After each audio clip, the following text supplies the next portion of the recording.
To the surprise of absolutely no one, Star Wars once again has another ratings failure on their hands when it comes to Skeleton Crew.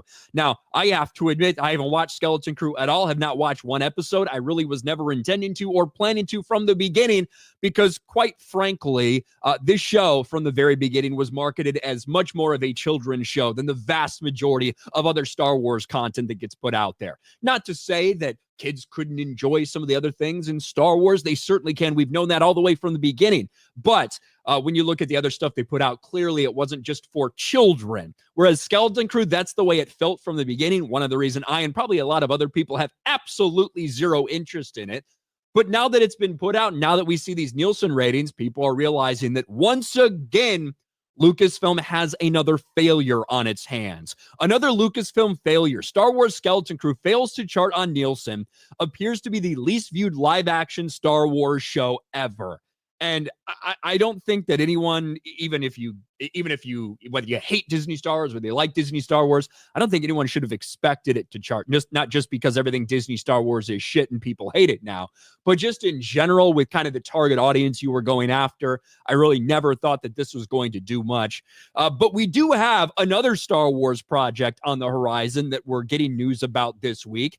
And that's, of course, James Mangold's project. James Mangold teases original Star Wars movie that won't be handcuffed by the lore. Oh, is that so, James Mangold?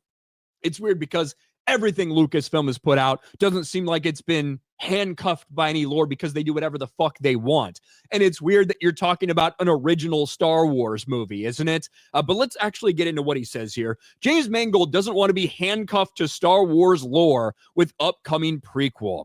As James Mangold makes his mark in a galaxy far, far away with his upcoming Star Wars installment, he's emphasizing the long time ago part of the setting. The two-time Oscar nominee, who's set to co-write and direct Star Wars Dawn of the Jedi, recently teased his prequel aimed to find a way on the page to say something original about the origin of the Force without relying too much on the franchise's established lore. To me, the really important aspects are freedom to make something new.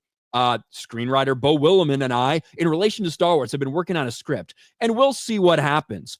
The movie would take place 25,000 years before any known Star Wars movies take place in an area and playground I've always wanted to explore. I'm not interested in being handcuffed in so much lore at this point that it's almost immovable and you can't please anybody. You know, it would be so funny if this actually was like an original thought, an original idea. Dawn of the Jedi, set 25,000 years before the movies. Unfortunately, this is not original in any way, shape, or form. In fact, a little over a decade ago, there was a comic series that came out along with a novel. You want to know what the title of those were? Dawn of the Jedi.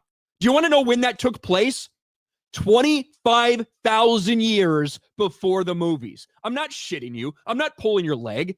This is exactly the case. This is in the Star Wars expanded universe. Now, some of these came out in late 2012, early 2013. Some of them came out after Disney had officially bought Star Wars, but they were projects that had already been in the works for some time before Disney bought them and were subsequently released. These are part of the Star Wars expanded universe, the thing that Star Wars picked up and threw in the trash. This is not an original concept. This is not an original idea. This is more bastardization. It's the same fucking time frame and the same fucking title. So the idea that you want this to be something original, it's not original. You don't want it to be handcuffed by lore. Well, guess what? You've already burned down the existing lore, and you're probably going to try to bastardize that and build on top of that.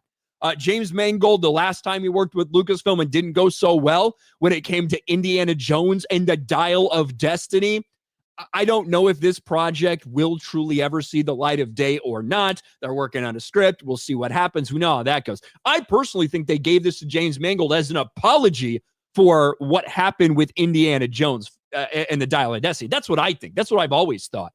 I don't know if he's going to want to follow through on this, but the idea that you're trying to claim it's original, or that you want to do something new, or that you won't be handcuffed to this lore, if you are going back that far and literally fucking with the creation or the first discovery of the Force itself, you still have to be very responsible with how you handle that. And yeah, you're going to bastardize everything. You're going to write over everything. You're going to pretend that this is your original idea. It's not. The title's not original. The time frame isn't original. It was all done before in Star Wars, and it was in all likelihood done much better than what we're going to see from Disney fucking Star Wars.